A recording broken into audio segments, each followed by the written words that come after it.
Natural hypnosis. Your reality is the result of a hallucination, if by this you mean that it is only the picture shown by your senses. Physically, of course, your existence is perceived through the senses. In that context, corporeal life is an entranced one, with the focus of attention largely concentrated through the senses' belief in the reality of their sensations. Yet that experience is the image that reality takes for you now.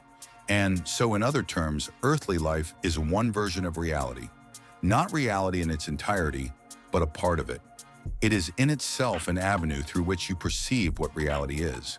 In order to explore that experience, you direct your attention to it and use all of your other non-physical abilities as corollaries, adjuncts, additions. You hypnotize your very nerves and the cells within your body, for they will react as you expect them. React, and the beliefs of your conscious mind are followed in degree by all portions of the self, down to the smallest atom and molecule.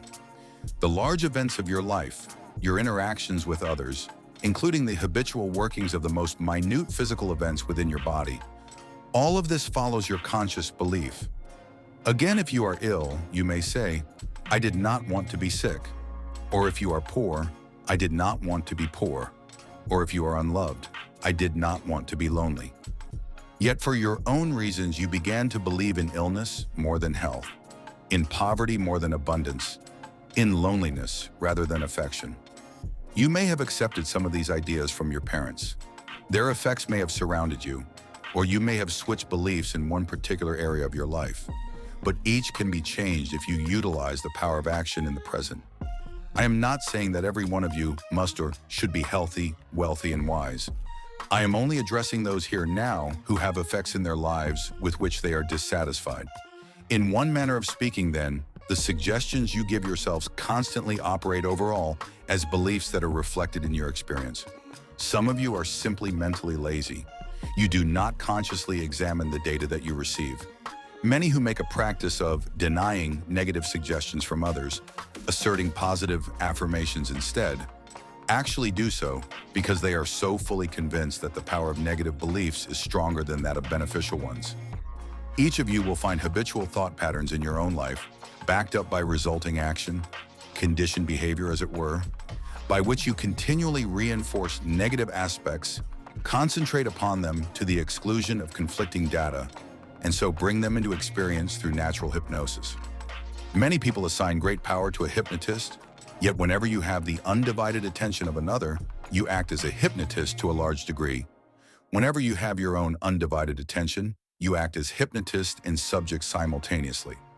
You give yourselves post-hypnotic suggestions all the time, particularly when you project present conditions into the future. I want to impress upon you the fact that all of this simply follows the natural function of the mind and to dispel any ideas that you have about the magical aspects of hypnosis.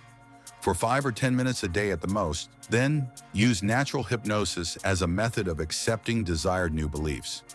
During that period, concentrate your attention as vividly as possible upon one simple statement.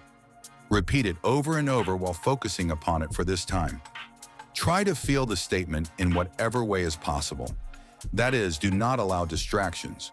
But if your mind insists upon running about, then channel its images in line with your declaration.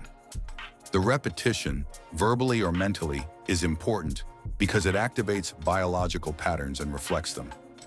Do not strain. This exercise should not be done along with the point of power exercise given earlier. See the 657 session in Chapter 15. One should not run into the other, but should be carried out on separate occasions during the day. During the period, however, do remember that you are using the present as a moment of power to insert new beliefs and that these will indeed be materialized. When the exercise is finished, do not dwell upon it. Put it from your mind. You will have utilized natural hypnosis in a concentrated form. You may have to experiment some for the proper wording of your message, but 3 days at the very least are necessary before you can tell, through results, how effective it has been. A change of wording may be in order. When you feel right about the statement, then continue it. Your attention should be completely relaxed, otherwise more time is needed. You may experience spectacular results at once, but continue the exercise even if this happens. Inner channels must become repatterned. There will be a feel to this that will serve as your own individual guideline. There is no need to continue the practice over 10 minutes. In fact, many will find that difficult to do. Spending a longer period of time simply reinforces the idea of problems involved.